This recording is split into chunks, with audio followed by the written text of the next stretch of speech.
গরমকাল চলেই এলো, তাই আজকে আমি শেখাবো কিভাবে একটা ফোল্ডিং ফ্যান বানাতে হয়। তো প্রথমে কয়েকটা আইসক্রিম কাঠি নেব, 6টা নিলেই যথেষ্ট। সেটাকে এইভাবে পিনের সাহায্যে ফুটো করে নেব।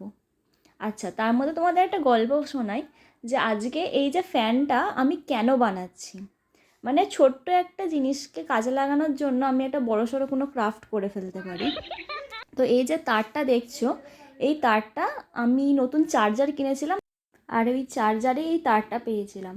তো এটা আমি কাজে লাগাতেই হতো যে কোনোভাবে। তো তখনই আমার মাথায় আইডিয়া আসে যে এই ফোল্ডিং ফ্যানটা বানাই।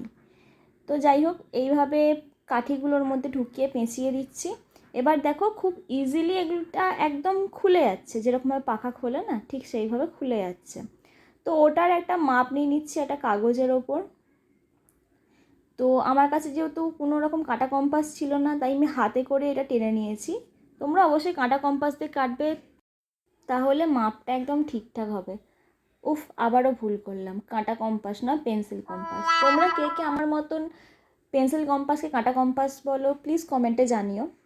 যাই হোক, এবার আমি এখানে গ্লু দিয়ে সবকটাকে ভালো করে ওখানে আটকে দিই। এইভাবে যেভাবে মাপ করে কেটেছিলাম সেইভাবেই আমি ভালো করে আটকে দিই।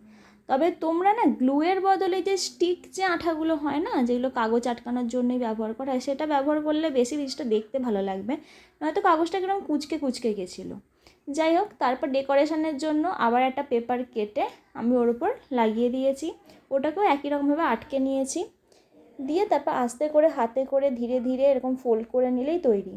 এবার আরেকটু সুন্দর দেখানোর জন্য ওপরে কয়েকটা ফুল এঁকে দিয়েছি। ও লাস্টে বলাই হয়নি, ওটা এক বড্ড ফাঁকা ফাঁকা লাগছিলো, তাই কাঠিগুলোকে আমি নীল রং করে দিয়েছি। দেখে বলো কেমন হয়েছে। ভালো লাগলে লাইক, কমেন্ট, সাবস্ক্রাইব করতে ভুলো না কিন্তু।